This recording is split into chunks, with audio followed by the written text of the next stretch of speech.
നമസ്കാരം. രാജ്യം കാത്തിരിക്കുന്ന ഒരു എൻട്രിയാണ് ഇലക്ട്രിക് ഭീമന്മാരായ ടെസ്ലയുടേത്. എന്നാൽ അതിനു മുന്നേ രാജ്യത്ത് സ്ഥാനം പിടിക്കാൻ ഒരു ചൈനീസ് കമ്പനി വരുന്ന കാര്യം നിങ്ങൾ അറിഞ്ഞോ? ചൈനീസ് കമ്പനിക്ക് എന്താ നമ്മുടെ രാജ്യത്ത് കാര്യം എന്ന ചോദ്യം ഉയർന്നേക്കാം. എന്നാൽ BYD എന്ന ബ്രാൻഡ് ഉപഭോക്താക്കൾക്കിടയിൽ ഉണ്ടാക്കിയെടുക്കുന്ന ഓളം ചെറുതൊന്നുമല്ല.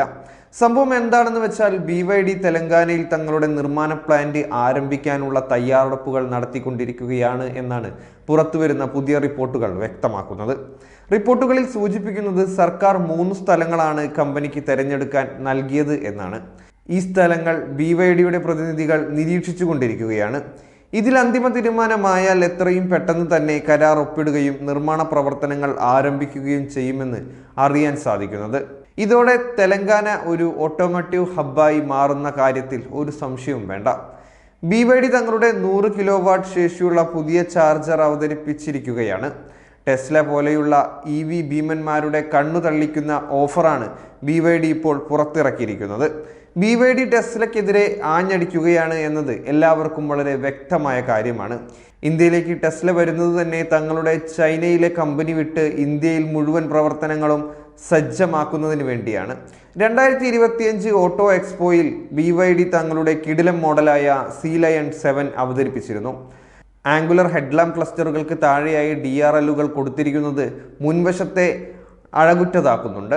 മികച്ച fastback design, law slung bonnet ഘടന, സമുദ്രത്തിൽ നിന്ന് പ്രചോദനം ഉൾക്കൊണ്ട ചില ഘടകങ്ങൾ, എയറോഡൈനാമിക് കോണ്ടൂഴ്സ് എന്നിവയെല്ലാം ഇലക്ട്രിക് SUVയുടെ ഡിസൈനിലെ ചില ഹൈലൈറ്റുകളാണ്.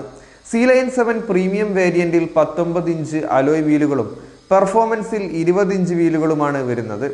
Cosmos black, Atlantic grey, aurora white, shark grey എന്നീ 4 കളർ ഓപ്ഷനുകളിലാണ് BYD Sea Lion 7 തിരഞ്ഞെടുക്കാനാവുക.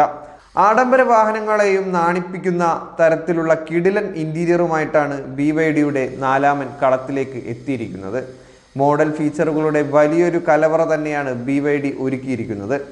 15.6 inch rotating touch screen, 10.25 inch digital instrument cluster, lumbar ക്രമീകരണങ്ങളോടുകൂടിയ power adjustable drive seat, dual zone climate control, ambient light, head up display, 6 തരത്തിൽ ക്രമീകരിക്കാനാവുന്ന passenger seat, ventilated front seat, panoramic glass roof, wireless phone charger, 12 speaker audio system എന്നിവയാണ് Sea Lion 7 EVയിൽ പ്രധാന ഫീച്ചറുകൾ.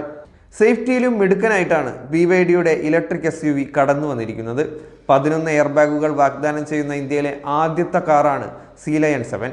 360 degree camera, front rear parking സെൻസറുകൾ, hill hold control, front passenger rear സീറ്റുകളിലെ Isofix, child seat മൗണ്ടുകൾ പോലുള്ള നൂതന സംവിധാനങ്ങളെല്ലാം ഇതിലുണ്ട്. ഇതിന് സിംഗിൾ ചാർജിൽ 542 കിലോമീറ്റർ റേഞ്ച് ഉണ്ടാവും. പെർഫോമൻസ് കണക്കുകളിലേക്ക് നോക്കിയാൽ EVയുടെ RWD പതിപ്പ് 6.7 സെക്കൻഡിൽ 0 നിന്ന് 100 കിലോമീറ്റർ വേഗത പുറപ്പെടുവിപ്പിക്കാൻ ശേഷിയുള്ളതാണ്. മറുവശത്ത് ഇലക്ട്രിക് SUVയുടെ AWD മോഡൽ 4.5 സെക്കൻഡിലാവും 100 കിലോമീറ്റർ വേഗത കൈവരിക്കാനാവുക.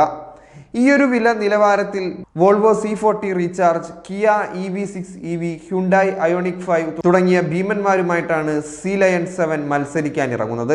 അതേസമയം ടെസ്ല മഹാരാഷ്ട്രയിൽ പ്ലാന്റ് സ്ഥാപിക്കാൻ ആഗ്രഹിക്കുന്നതിന്റെ പ്രധാന കാരണം പൂനെയിൽ നിലവിലുള്ള സാന്നിധ്യമാണ്. ടെസ്ലയ്ക്ക് പൂനെയിൽ ഇതിനോടകം ഒരു ഓഫീസും വിതരണ ശൃംഖലയുമുണ്ട്. ഇക്കാരണത്താലാണ് മഹാരാഷ്ട്ര കേന്ദ്രീകരിക്കാൻ ടെസ്ല മുൻകൈ എടുക്കുന്നത്. കൂടാതെ പൂനെയിലും സമീപ പ്രദേശങ്ങളും ഇപ്പോൾ രാജ്യത്തെ പ്രധാന വാഹന നിർമ്മാണ ഹബ്ബായി മാറിയിട്ടുണ്ട്. ചൈനയെ ആശ്രയിക്കുന്നത് കുറയ്ക്കുകയാണ് ടെസ്ല ഇതിലൂടെ ഉന്നം വെക്കുന്നത്. നിലവിൽ ചൈനയിലാണ് ടെസ്ലയുടെ ഏറ്റവും വലിയ നിർമ്മാണശാലയായ ജിഗാ ഫാക്ടറി ഉള്ളത്. ഷാങ്ഹായിലാണ് പ്ലാന്റ് സ്ഥിതി ചെയ്യുന്നത്.